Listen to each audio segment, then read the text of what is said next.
that this Honorable House approves the sum of 3,410,881,573 cedis for use by the Minister of Interior for the year ending 31st December 2021. Mr. Speaker, we all do know that without security, we cannot have development. And when we are talking about the Minister of Interior, which happens to be the lead agency on matters of internal security, it is of great importance for us to take a look at what is the budget for this huge ministry with several agencies serving under it.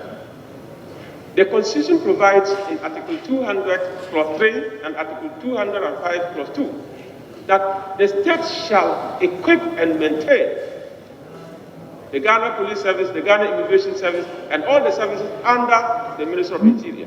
The state shall equip and maintain. On many occasions, Mr. Speaker, we provide a few vehicles, a few logistics here and there, and we go saying that they have been adequately equipped. But we never talk about maintenance. When you look at the budget is just 97% of the budget is compensation. 3% will go into goods and services and capex. What can 3% do in a huge ministry like the Ministry of Interior?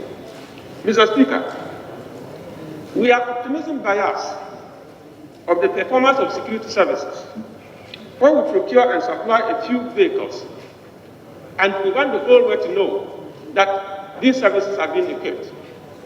The Ghana Police Service, for instance, has just a little over 1,000 police stations.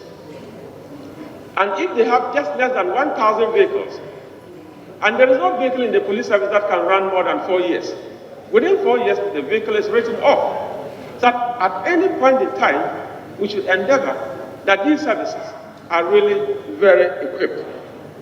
Maintenance, Mr. Speaker, is a huge challenge in this country. And in any budget that you find, goods and services actually goes to address the issue of maintenance.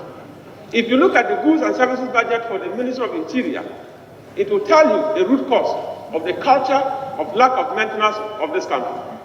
We don't have enough to maintain our vehicles. We don't have enough to maintain our personnel. We don't really have enough to maintain many of the government institutions. And that is why maintenance is a huge challenge, Mr. Speaker. If you look at the ceilings, sometimes you wonder how these agencies will survive with such rigorous ceilings that are cut off for them. It is very important for us to note, Mr. Speaker, that the low capacity of the Ghana National Fire Service, for instance, you get to a scene of accident, and if the fire machine will even move, we are very lucky. It moves to the ground, and they do not have the required equipment to extricate and save lives. They can stand and watch people who die in mangled vehicles because they do not have what it takes to save lives. Mr. Speaker, if you go to the Ghana National Fire Service, it is important to note that sometimes commanders are even required to service these vehicles and service the engines from their own pockets because there's no budget for maintenance. Mr. Speaker, internal generator fund is one of the challenges. In the police service, a percentage is maintained.